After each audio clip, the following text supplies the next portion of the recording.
자, 오늘 영상은 해외 선물하는 법에 대해서 한번 이야기를 드려보도록 할게요. 군더더기 없이 본론만 쏙쏙쏙 짚고 넘어가도록 할 테니까 영상 꼭 끝까지 시청해주시기 바라겠습니다. 자, 우선 해외 선물이란 무엇인가, 과연 선물 매매란 무엇인가에 대해서 짧게 넘어가도록 할게요. 해외 선물은 말 그대로 지수에 투자하는 개념이에요. 예를 들어 나스닥 지수가 올라갈 것인가 내려갈 것인가, 혹은 국제유가가 올라갈 것인가 내려갈 것인가, 금 시세가 올라갈 것인가 내려갈 것인가를 맞추는 개념이라고 봐주시면 됩니다. 그렇기 때문에 특정 상품의 상승과 하락에 투자하는 개념이에요. 대표적인 상품으로는 나스닥, 국제유가인지 오일, 금과 같은 상품들이 있죠. 자, 그런데 중요한 건 여기서 거래 대금의 규모입니다. 우리나라 같은 경우에 대표적으로 코스피 같은 경우에 일평균 거래 대금이 10조 정도가 나와요. 최근 들어서 거래량이 늘어나면서 20조 가까이 뛰기도 했지만 해외 선물 시장의 일평균 거래 대금 3,000조에 해당을 합니다. 그렇기 때문에 이 해외 선물 시장이 국내 시장 대비해서 거의 한 300배가량 큰 규모라고 봐주시면 돼요. 그래서 해외 선물 시장이 약간의 변동이 있을 때마다 국내 주식들이 요동치는 이유도 다 이러한 이유라고 봐주시면 됩니다. 전문 용어로 웩도독이라고 이야기를 해요. 자, 그렇다면 해외 선물과 주식의 수익률 계산법은 어떻게 됐느냐, 이 부분이 제일 중요해요. 주식 같은 경우에 내가 투자한 금액의 퍼센테이지만큼 수익을 가져가는 개념이라고 한다면, 해외 선물은 내가 진입한 계약수 대비 포인트만큼의 수익을 가져가는 거라고 봐주시면 됩니다. 간단하게 설명드려서, 주식은 내가 100만원을 투자했다라고 하면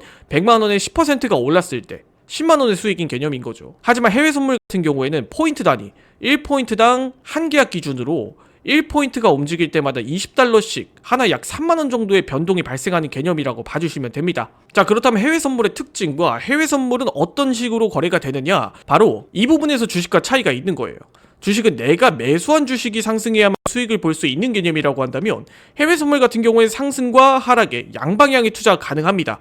그렇기 때문에 지수가 떨어질 때도 내가 매도 포지션으로 수익을 볼 수가 있고, 반대로 지수가 쭉 상승할 때는 매수 포지션으로 수익을 볼 수 있는 개념이에요. 즉 포지션의 개념이라고 봐주시면 될 것 같습니다. 자, 그런데 가장 중요한 건 바로 이 부분이에요. 이 해외 선물 거래를 할 때는 가장 중요한 건 결국 증권사 선택입니다. 주식과는 다르게 주식 투자자의 99%, 거의 100%는 국내 증권사를 통해서 거래를 한다라고 하면, 해외 증권사 같은 경우엔 국내 증권사, 선물사, 해외 증권사 다양하게 있어요. 그 중에서도 해외 선물 투자자들이 가장 불안하게 느끼는 요인이 무엇이냐면 바로 이 대여 계좌입니다. 대여 계좌. 이 대여 계좌가 무엇이냐면 이메일이나 텔레그램으로 대포폰 대포 통장을 이용해 가짜 HTS 설치를 유도하게 하고, 그리고 대포폰 대포 통장으로 입출금을 주고받는 그런 불법 사설 거래소를 대여 계좌라고 이야기를 해요. 그렇기 때문에 여러분들이 정식적인 루트가 아니라 여러분들이 이메일이나 텔레그램으로 이런 HTS의 설치를 안내를 받거나, 혹은 정식적인 피지사나 환전 구조가 있는 게 아닌 원화로 이체와 입금을 주고받고 있는 그런 증권사가 있다라고 하면 그건 대여 계좌에 해당을 해요. 그렇기 때문에 여러분들이 만약 내가 사용하고 있는 계좌가 불법 사설거래소 대여 계좌를 이용하고 있었다라고 하면 당장 사용을 중지하시기 바라겠습니다. 이 해외 선물 투자의 99%의 피해 사례는 대부분 이 대여 계좌에서 나오는 거예요. 자, 그렇다면 해외 선물 거래를 하는데 정식적으로 해외 선물 거래를 할 수 있는 곳은 국내 증권사와 해외 증권사밖에 남지가 않아요. 그렇다면 국내 증권사와 해외 증권사의 장단점, 특징을 한번 살펴보도록 할게요. 국내 증권사 같은 경우에는 무엇보다 장점이라고 한다면 공신력과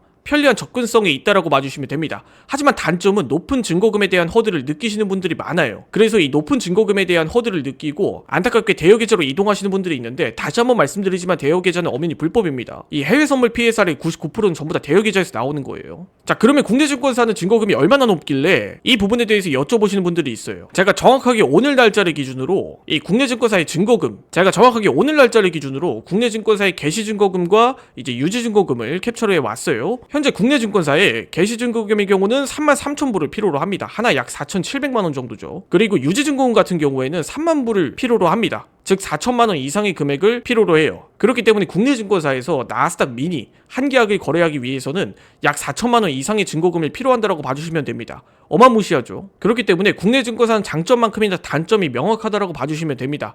그러면은 여기서 적은 증거금으로 해외 선물 거래를 할 수 있는 곳은 없나요? 이렇게 여쭤보시는 분들이 있어요.